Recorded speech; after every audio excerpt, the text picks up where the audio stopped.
Laziness. To try and fail is not laziness. Yes. This is right down your alley, isn't it, Maureen?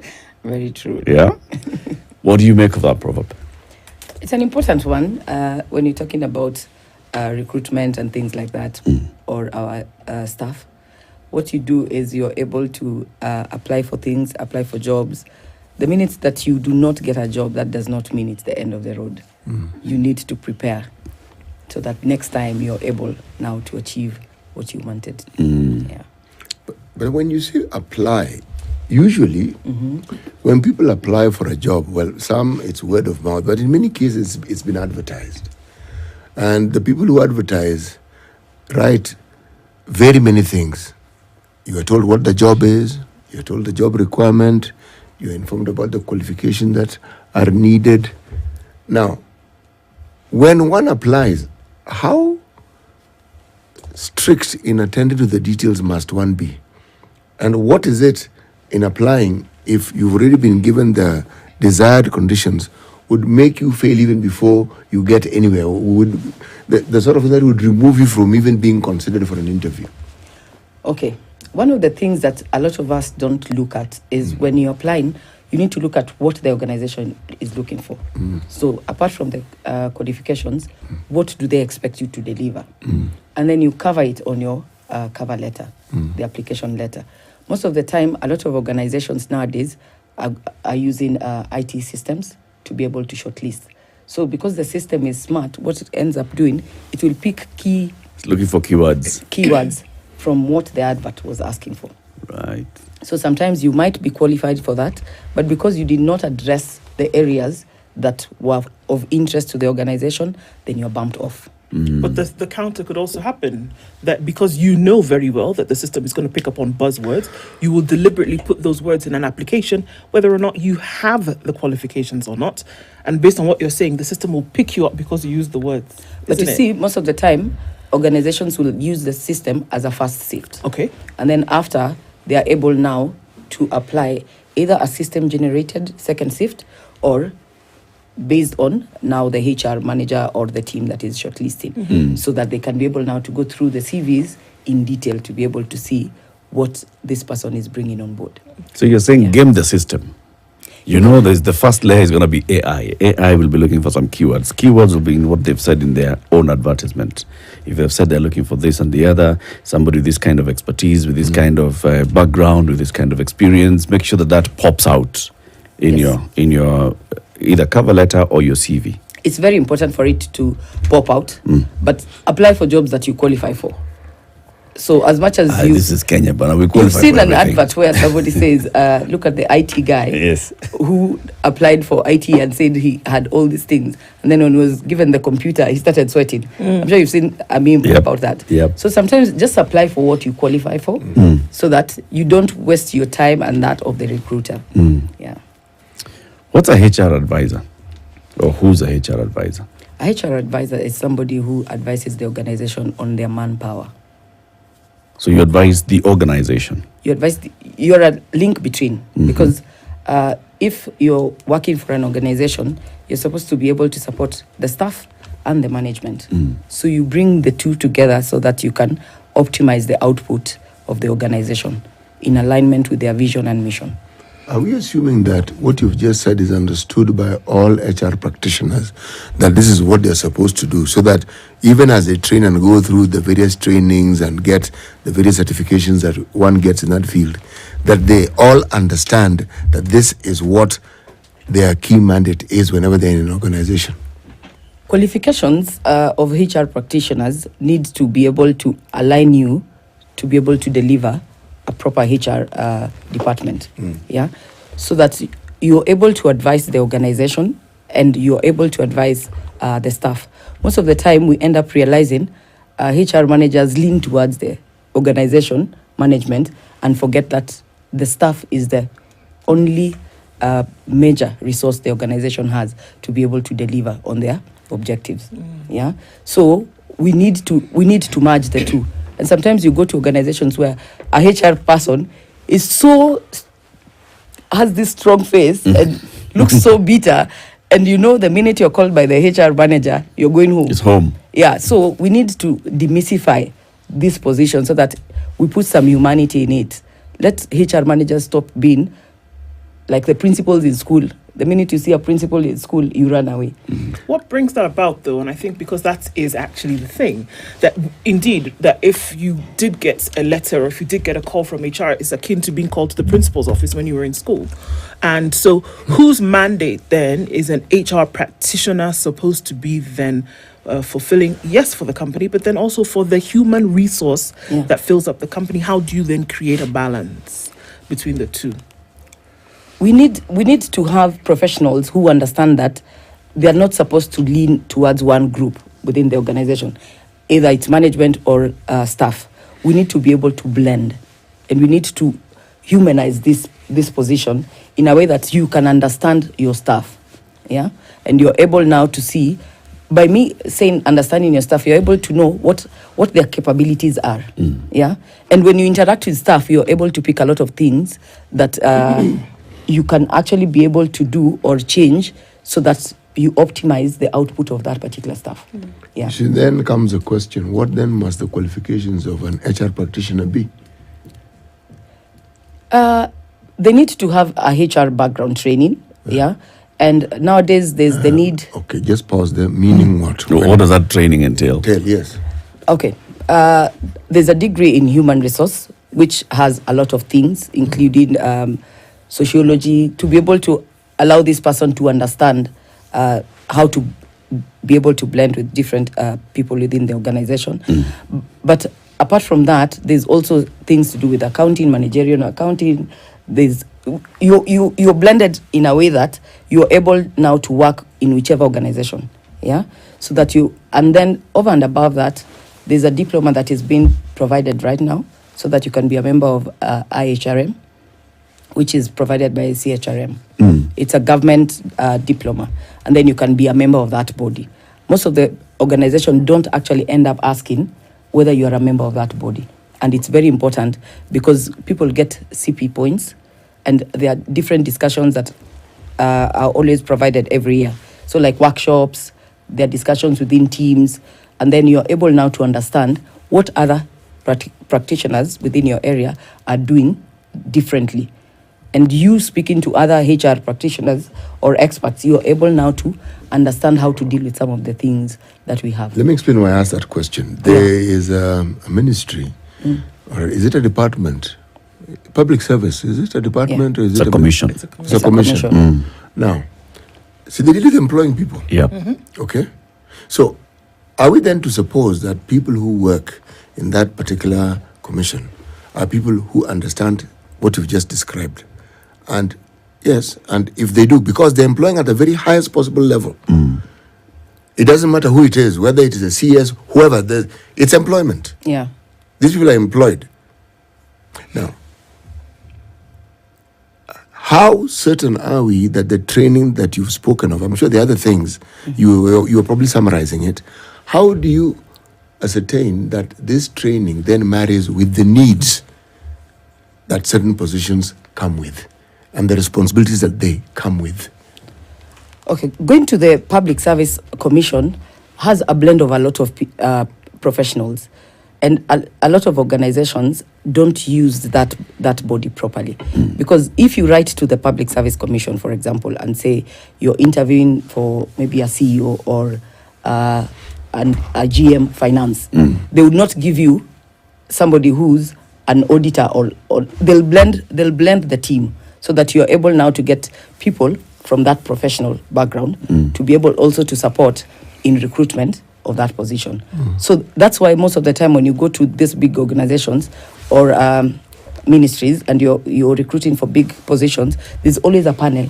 Yeah. So it brings different expertise within the team so that they can be able now to interview and actualize what they need. You see why, again, this question is being asked.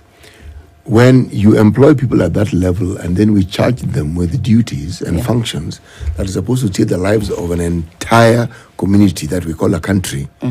Now, the things that they do and their purpose will actually lend itself very, very heavily to what the rest of the country does. to what the industry will do, to what other areas of public service will do, to what schools will do. Because if, say, for instance, you get a minister for, say, health, okay? And the minister went through this. The question you would ask is,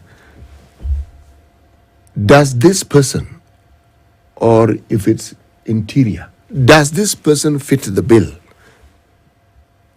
that this particular ministry entails? I'm asking not because the minister is important, but because the role they have is important, and the impact of that role on the nation is immense. So if the person is a wrong fit, then we have a serious problem on our hands. Now, imagine that thing cascading down to other levels, because if that person is not fit for office, now imagine everything else in that docket under that ministry with that sort of thinking. Something is going to go wrong somewhere along the line.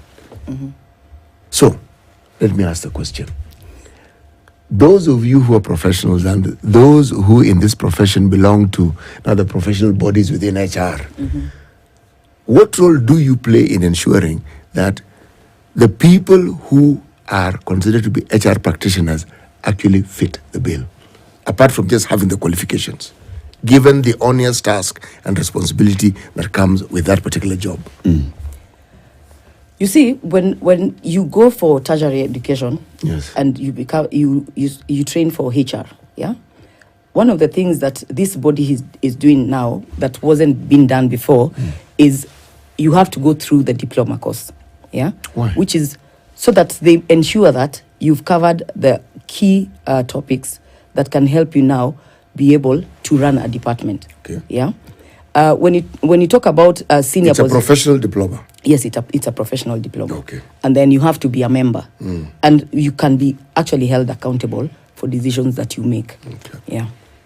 So when you're talking about a ministerial position, for example, you need a leader who has a team that is able to now assist him deliver the mandate. Right. Yeah. So surround yourself with the right qualifications within your team so that they can be able to advise you on how you're going to deliver different tasks within that department or the organization. So as I understand then, a HR person in an organization is somebody who will sit with other people in the organization to understand what this organization does, understand all the functions, and then also be able to advise, now this is the kind of skill or these are the kind of workers that you need to have here, right? And also be able to advise on grade, on pay grade, looking at the market and understanding what the market is all about. So when you are placing an advert to fill a particular job in a particular department, then you already understand that this is what the department is all about, this is what the department does. That interviewing panel will have you as the HR practitioner, an expert. It will also have somebody from that department who understands the nuts and bolts of the department or of the profession. If it's accounting, then there will be somebody who can ask accounting-related questions. If it's engineering, and so on and so forth, right? Now, you are sitting in that panel as the boss of the HR person, and somebody has walked in. What would you advise your co-panelists, because they're not the ones who are trained in interviewing and all these things? What do you advise them to look out for when the person walks into the room? Okay. First of all, when you're preparing for a job advert, you need to involve the mother department, because they actually know what they want within the person who's coming on board. Yeah. So once the involvement starts from there, then we do some training for the panelist, so that you make sure that they understand how to ask the questions, smart questions, how to grade the person. So you prepare, and most of the time we have competency-based questions, and we walk them through on how they're going to score. Yeah. And then during that training, it's normally not a long training. During that training, from how you walked in, how you're dressed, you're able now to start scoring somebody from the minute they enter the room. And then most of the time, after a candidate has finished, before you go to the next candidate, you sit down, you discuss what your different scoring was and why, and then you just rank the candidate and put aside. Before the next candidate Yes, walks it's in. always advisable to do that, so that you do not think 5 p.m., what did Candidate Eric said in the morning. Candidate Yeah. 8 a.m. Yeah. you will not remember most of these things. Right. Yeah. Or you So- even mix them up. Yes. So it's always very important for you to get the notes done during the interviewing process. Okay. Yeah. So for the individual who has to come here and sit before this panel of people, you know, going through this nerve-wracking experience, oftentimes it could take away from your ability to present the very best of yourself because of this, you know, it's fear, it's trepidation before this panel for a lot of people. So what are some of the things that you look out for? You mentioned how somebody's dressed, how they come, how they present themselves. And sometimes we overlook that as an important thing to remember before a panel. So for you who have been through that, what would you advise? Because there's still so many people who are going through this process and are not quite sure what to do. Okay. A good panelist will try and make the candidate very comfortable the minute they come in. Sometimes you might realize that candidate is not giving their best because they are tense. Yeah. It happens. So try to have an icebreaker question. When we ask people, tell us about yourself, we're trying to allow you That to calm is down. not an icebreaker. It is a very nice Whoever question. told you people that's an icebreaker? How is that an icebreaker? It's a very nice question because that question allows you to give that organization an answer that will actually tell them whether you are a good candidate or not. How? Because you are able to say this. Divide that question in 3. Okay, divide it, please. Tell us about your academics. Tell us what you bring on board in terms of your background. Have you been in private sector? Have you been in public sector? And then tell us what you're bringing on board to ensure we deliver this position. So, like, why you? Yeah, why me? So tell me that in less than 2 minutes, and I will remember that long after you've left. That thing, if someone, you have to be trained. That is not an Somebody icebreaker, has to Bwana. walk icebreaker what? That No, it is. You will be sweating through your nose and There's ears. so many things. I don't know Let- what let they're me looking tell for. you. So my name is Eric. Eric. I was born in. What are No. you asking? But Eric, let me tell you the mistake that people make Yeah. is this. When you shortlisted for a job, most of the time you'll find nobody has gone to check to do a background check on the organization. You've not read about the organization. You do not even know the MD of the organization. I mean, do some homework, get to know what is Spice FM. Who are the managers of this organization? Because some people might put you on the spot to ask you, what is our motto? And that throws you off the minute you do not know what that organization does. Oh, completely. Another thing, get somebody to go through a mock interview. If I was to go for an interview today, even with my expertise, I will look for somebody who will walk me through that interview. And you'll be asked that first question. Tell us about Yes, yourself. and you And will it's always the prepare. same. What are you asking? No, but if you prepare properly, I am 5'4". and you're able to What are you list- asking? Okay, maybe we can ask a question. I'm differently than 112 Maureen. kilograms. Yeah. When you're asking somebody to tell you about themselves, what are you looking for? Because I could tell you a plethora of things that maybe you're not interested in. So I'm sure by the time the question is being asked, there is something that you're looking for. Give us that. So that we That can- is what I so just that- said. My so that hobbies we are can- swimming and jogging. So that everybody who goes On for an Sundays. interview from today will be able to know, okay, sure, I'm not going to tell you, well, I went on holiday last year and these are my, come on. What are you really looking for? the 3 things. Yeah. Tell us about your academics. Start with your highest qualification. Yeah. All right. Tell us where you've come from, your background. Tell us, I've worked in the private sector for 15 years. I have accumulation of 20 years experience in HR, for example.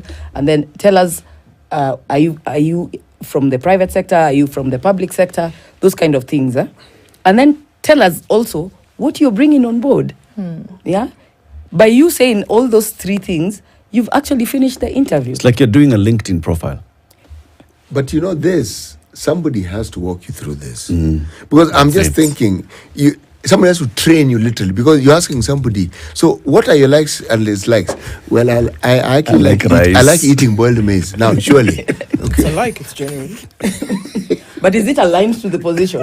Voila. So I think You that's see. the thing. But you asked me what you'll I be like. So what would you advise? Give is why- answers that are aligned to this thing that you've come to do. And the organization. Okay. Yeah. So when you're doing the research, I don't do like stupid proper research. questions. There's a friend of mine who told me the last interview he did, he was asked, can you work under pressure? He said no. Boss, honest person. Yeah. That's honesty. But you Was he see, scored highly? No, he didn't want the job after that.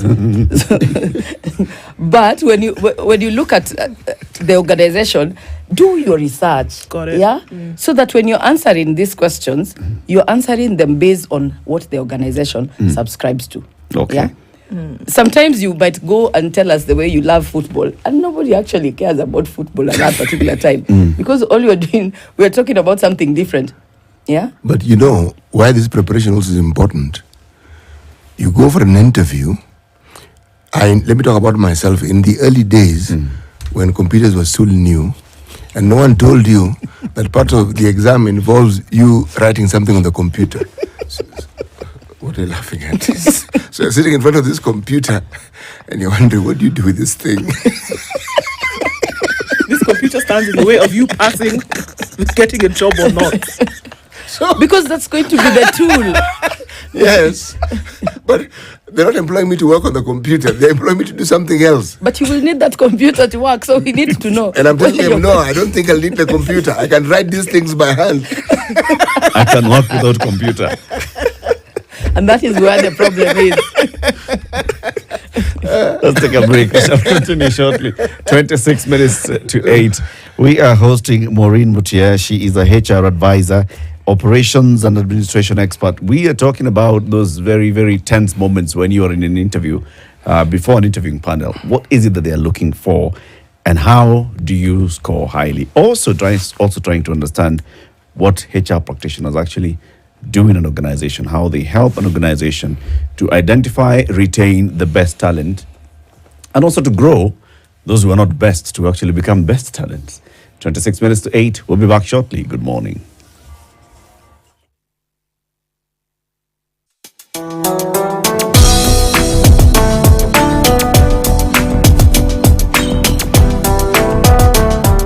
It's a showdown of the most brilliant young people. We're here to talk about the mandate of the government, not the mandate of governance. The government needs to have this job in the first place. It's a battle of the minds and the art of influencing. A narrative that propagates the idea that you don't need money to get to happiness is a fallacy. That sort of argument will only last if at all we are trying to pursue money to an extreme level. The debate is not about the place of work. The debate is about your private life. See university students like you've never seen them before. Struggling panel, we are struggling audience. You at home, you're struggling. Catch the season premiere of Campus Debates. It's a very marginal win. Tuesday, 19th at 8 p.m. I hope you're ready to rumble because this is Campus Debates. Only on KTN Home. Soccer season, Neymar, Ronaldo, and Benzema are set to bring the excitement of the game to your home every week. StarTimes is the home of the Saudi Pro League, the Bundesliga League, the Brazilian Serie A, the Copa Italia, the Spanish Copa del Rey, and lots of other global sporting events. Rediscover the thrill and excitement of live sports every day. Buy the StarTimes aerial decoder at 1,199 shillings and enjoy the classic bouquet for 1 month free, or buy the StarTimes dish decoder for 2,999 shillings and enjoy Super Bouquet for 1 month free. Recharge your monthly subscription and enjoy the thrill of the exciting soccer leagues from the comfort of your home. Get your StarTimes decoder at StarTimes business halls or dealer shops countrywide. StarTimes. Enjoy digital life. When it comes to service, delivery matters. And at Standard Courier Service, we deliver on time and never take forever, without losing your packages or taking you in circles. So you never have to keep guessing if you made the right choice for your deliveries, because we never cut corners when it comes to you. And get it all countrywide by dialing 0793 599 684 for the Standard Courier Services. Efficient, flexible, 24/7. Yo football lovers, ukiwa pale base mtaani umechill na kila kitu, najua unajiuliza hii season utakuwa unaona timu yako ikichapwa ama ikichapana vipi? Because Go TV wameleta kitu fulani inaitwa Go TV Super Plus. Hapa wanafanya vitu mbili, wanakupatia all international shows, unazipata kwa njia yake, lakini because we are talking about the Premier League, hapa my friend, we have a dedicated Super Sport channel where unapata kuona all Premier League fixtures ndani ya Go TV Super Plus. Ama ukipenda unasema plus na madabo. Na unajua nini? With only 3,500 Kenya shillings, you get to subscribe for Go TV super plus, na mwisho wa siku utakuwa unajienjoy pale kwenye English Premier League.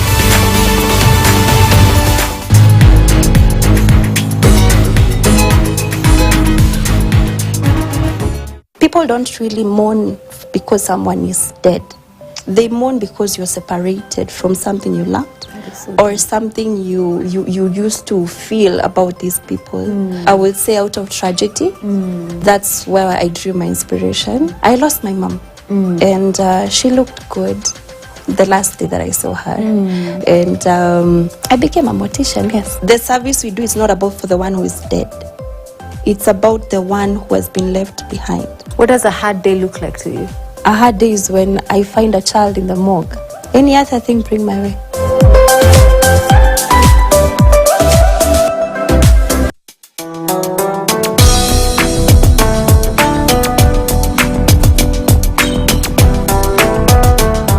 Karibu Hula Baloo Estate.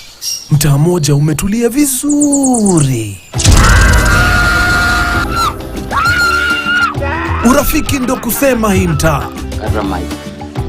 Kata maji ni crazy buda. Raia hapa ni wastaarabu kuruka. Na in case kuna noma, inashughulikiwa na ungwana.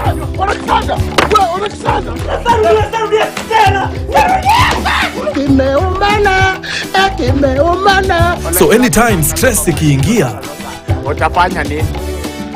Oga na furaha.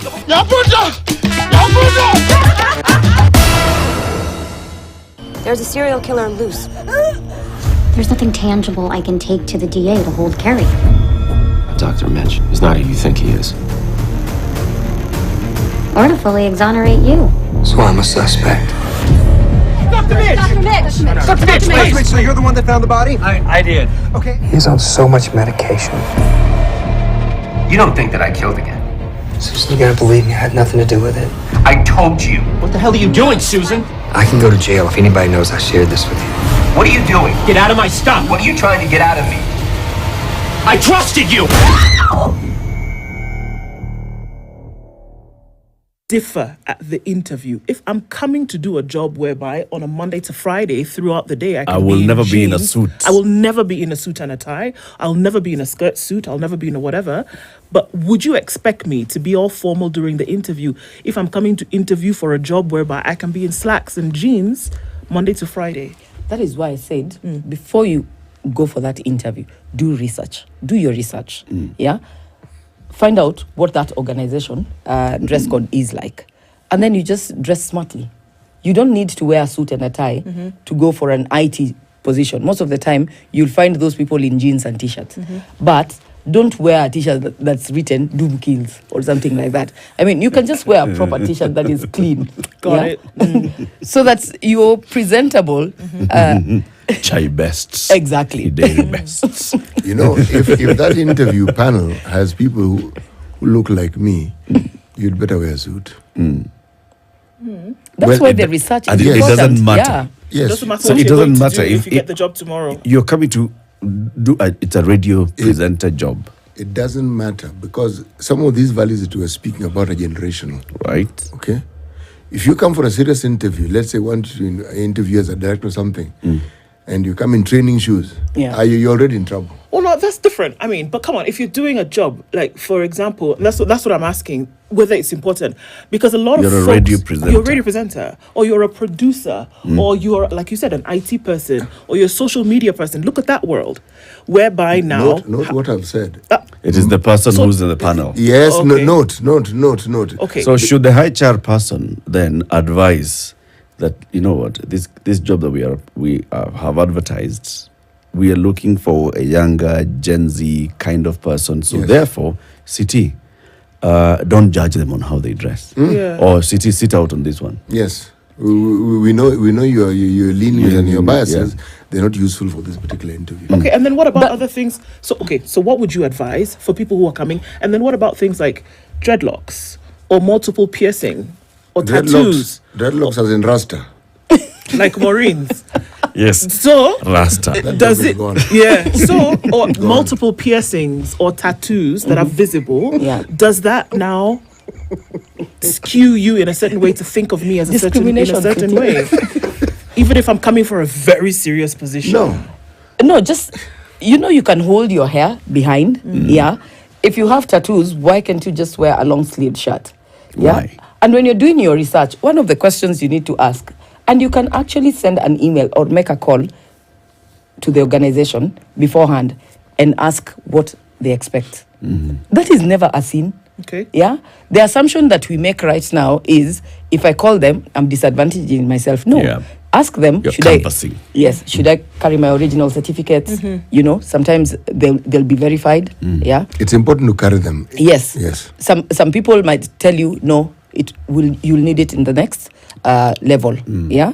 So just ask the right questions, prepare some answers, because most of the time when you ask these questions, you need to give a scenario, a situation where you did something, and how you overcame and how you delivered. So one of the things, have a notebook, scribble these things, go through those kind of scenarios, and when you're doing the mock interview, let the person tell you whether that one came out strong or not. Okay. Yeah? HR is in charge and is supposed to oversight training in an organization. Yeah. People who are likely to interview also need to be trained because they need an upgrade just to understand that as time goes on, the way you understand and look at these things needs to be different. Yeah. Why do I say this? I was talking about the Rasta and why I was referring to myself. Generally, my generation, Rasta, you will be asked, sorry, was there an interview for a musician here? Or a DJ? Because automatically, we've already determined, that this person... That's where you fit. Yes, or is an actor, actress or something, in social, something of that sort. Now, that thinking is completely misplaced. Or if you come with a mohawk, how can you not get in that job? You see now, City, one of the things that I said earlier was this. Let the HR person take through the interview panel through a quick training, on some of these things. For example, if you were to sit in my panel, I would have conversations with you and look at your scoring based on, there'll be a part where presentation and all that. I will not be very strongly relying on your scoring if that person ended up having dreadlocks, because you've put them down because of that. Number one. Actually, dreadlocks is not the worst thing. Earrings. For who? For men. For the men, you're done for. Surely. And many for but the we have the Chief Justice who had one. I'm just trying to explain to you. Or if you're a lady and you come with that thing that looks like an iron rod right through your nose. I think we need a topic on discrimination. I think this would be highly necessary. I think because so. City he's raising very important points. Because that's, like you said, it's a generational thing. Yeah. All right? There's a certain generation or cadre of people who actually still think that way, even if it's not that generation. People who are younger than him who still feel that way. There are HR people and HR practitioners who are still stuck up in that old way. And this we'll is how you come in. that. You should have dressed in a suit. How you dressed? How did you sit? How you walk, talking to us? Did you come with those documents? Did you not? Why are you asking all these questions? Why you... HR people who are still stuck on an 8 to 5. And you must come to work on a daily basis at 8 a.m. and you shall clock out at 5 p.m. And if you stay longer, that's okay. But if you come later, that's no problem. Working from home is alien to them. Yeah. But you see, COVID taught us we can work from home. Oh, yeah? We unlearned that very quickly. Not really. Oh, believe me. Depends with the kind of an organization you're referring to. Because most of the time, organizations have embraced flexible working, and it's been there for years, long before COVID. Yeah. Even right now, I would not want a staff to be in my office between 8 a.m. and 5 p.m. And I know in between they're doing nothing. It's the output that you need to look out for. Yeah. So we need to start embracing newer ways of trying to manage our staff without going colonial. Okay.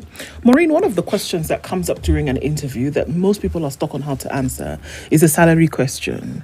How much would you like us to pay you? Well, $1 million, but what can you afford? How do you start to have this conversation? Really, what must you say?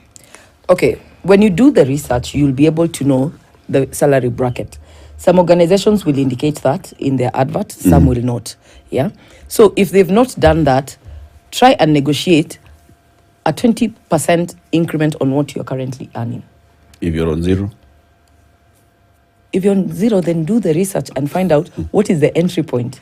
Yeah? Right. Because some organizations will say this position starts between, let's say, 100 and 250. Yeah? Some will say you start from the first spine point. Yeah?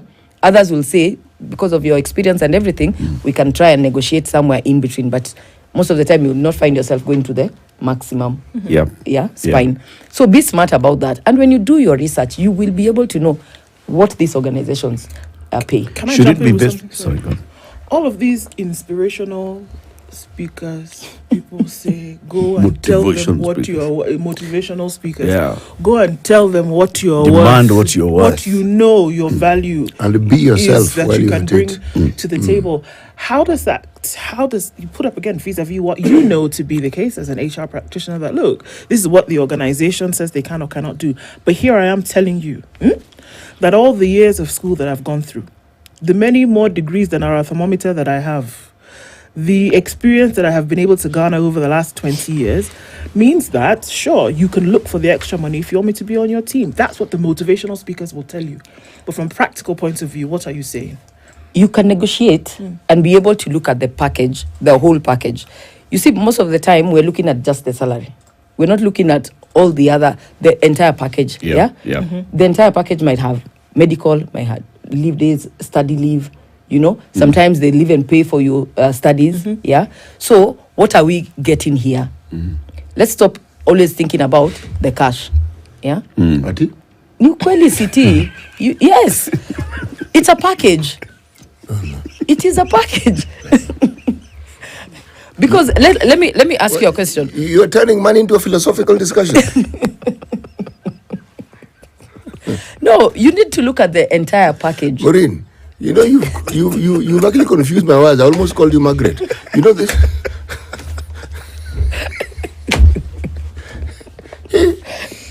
Money. You see, money is not everything. Because let me tell you, there's an aspect of the cash that you take home. Yeah. Some organizations will tell you you have medical cover. Okay. You have a holiday.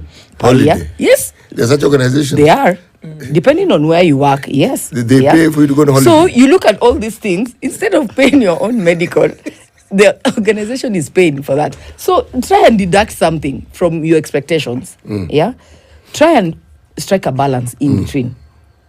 Now, if you're just coming from college, I mean, you cannot come and start expecting the world. Actually, they can, and they do, because somebody has told them that their net worth is their net potential. Somebody has also told them from experience, and this is, look, we can talk about what is written down on paper in terms of the guidelines, Maureen, but we can also talk about reality.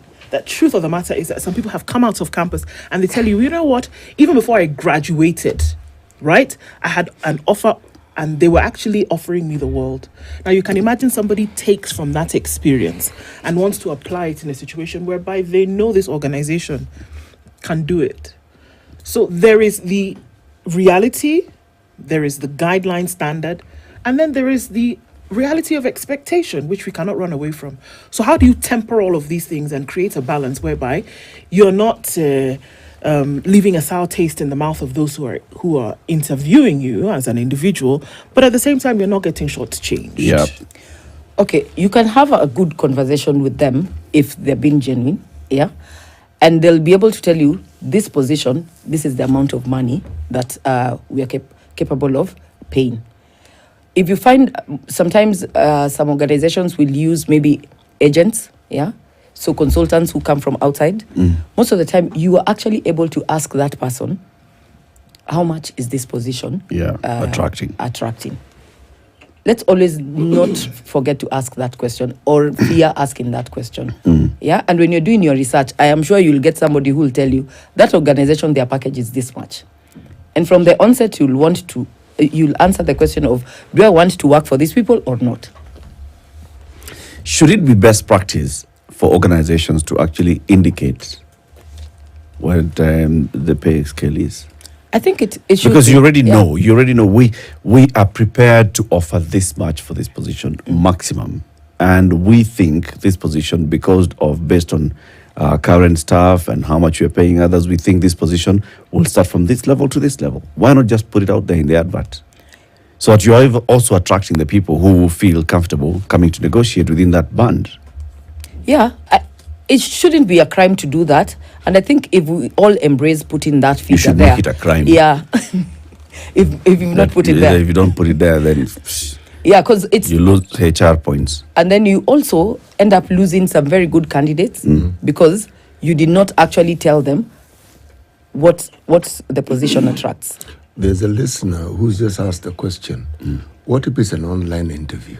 Sorry? An online interview. It's a virtual one. Yes, it's a virtual interview. Yeah. How do you walk in? How do you walk in, and how do you dress well, and how do you not wear earrings? Your posture. For example, if I called you today, City, when you're sleeping or when you're seated down, your voice is different. Yeah? Sit down, take some water. And all these things, you know how? You can actually tell. You can tell. Yeah. What if somebody's unwell? You know, your voice will sound just as groggy. You can actually explain that. So you explain yourself. Yeah, explain yourself. Let the people know you're not able to either have the interview that day if your voice is gone, or I currently have a flu, so bear with me. You say it. Yes, tell us. You know the point I'm actually trying to make. You know, everything you're saying makes perfect sense. But these are things people actually have to be walked through and told. Because in all honesty, most of us don't know how to participate in an interview. If you're being interviewed, we don't know. We think we do, and we benchmark it with things that we've done in the past. Right. Okay. And that is why I said it's very important for us to have mock interviews before the actual interview. Okay. Yeah. Should you have people in the same organization who are doing the same job then being paid the same thing? And I'm going to reverse that and ask, from an interview point of view, an individual who comes into the job and says, look, well, I'd like to be paid this much. You already know how much other people who are in the same position are being paid. Yeah. And then they find out later that they're being paid less. How should you negotiate? Or should you say, I would like to be paid what everybody else in this position is being paid, or more? Or should we all be bumped up? How do you deal with that? And then you come to find out later that folks are being paid more. How do you handle that? You know, you need to ask this question, why are they being paid more? Sometimes it might be how many years they've been in that organization. Yeah. Some of them, some organizations might review their salary annually, and then decide, going forward, as much as we were paying these people, let's say 400K, any newcomers are going to be paid 250, and this is because of budgetary issues and all that. Yeah. But because we are not going to call you CT and tell you, now, going forward, we are going to revert to 250 because you're already in the organization, we'll say, beginning 1st of October 2023, whoever is coming for that, in that position, this is the package. And over time, you then bump CT off. Yeah. Because it becomes too expensive. Do you have refresher trainings for HR practitioners? They're normally there. People can actually do the courses. I told you, like the association, the body normally has different workshops every year. And you earn points. And you earn points. And when you get your certification, is it renewed based on the trainings you've undergone, the things you've done, or is it for life? No, you renew annually. Yes, and do you renew it automatically, or is it based? We've not gotten to the point where we are actually looking at those points, but we are getting there. You know, the role that an HR is supposed to play in an organization. Let's look at these tumultuous times we live in, where COVID notwithstanding, jobs are lost, things are changing. The role that the HR plays is even bigger than it has ever been, because you are in troubled waters and you're supposed to be helping steer the human resource in these waters, beginning with the top management and everybody else that works in there, and getting them to meet. Now, these are uncharted waters. We're not dealing with things that we've dealt with before, so you can say we have a history. They're new, and yet they are our current reality. Yeah. So unless even the HR practitioners are brought up to speed, for instance, in understanding how you walk people through the possibility of retrenchment, how you walk people through the process of looking for new opportunities, how you walk people through preparing themselves, because there's this false notion in this country that there's a middle class. How are you a middle class when you're one salary away from poverty? You're in the middle. You're right there. As in, you could go down or you could go up. Yes. And where do most people tend? Do they go up or do they go down? They go down. So the point you're making, though, it is that just like lawyers, they have to go through all these trainings and you earn points to earn your renewal, just like accountants do the same. Doctors. HR practitioners, doctors. HR practitioners should do the same. Yes. And they also need to have a personal development plan. Yeah. So that every year you're able to attend some courses that help you enhance your experience and capabilities to handle different kind of situations within the organization. Right. So let's embrace learning. Continuous learning. Yeah. Right. And capacity building. We cannot be building the capacity of the entire organization and not the one person who's very important in terms of the HR. Yeah. So this is something that needs to be continuous. Indeed. Maureen, thank you very much for joining us today. Where do you see yourself in 5 years? I already told you, and I told you you can't talk about it. so we'll talk about that. All right. How do you respond to that question? What is it? It's a very important question because you need to have a personal plan. Yeah. Right. Your own goals. So just be able to say that this is my plan. Yeah. Walk us through some of the things that you need to see yourself growing. It might be professionally, academically. So let us know what you intend to do. So it's not personal. It's not a personal. I want to get a second wife, just all those things. In the next 3 months. I want to take over this company. All of you guys will be gone. But Maureen, thank you very much for joining us today. It's been interesting. Thank you Come for again having soon. me. Okay. Cheers. Maureen Mutia is a HR advisor. She's an operations and administration expert. She's been our guest this morning talking about, what to look out for as you are applying for a new job, as you're seeking career growth and improvement. And also, if you are in that position where you're interviewing people, what should you be looking out for from the candidates? Good morning. It's 8 a.m.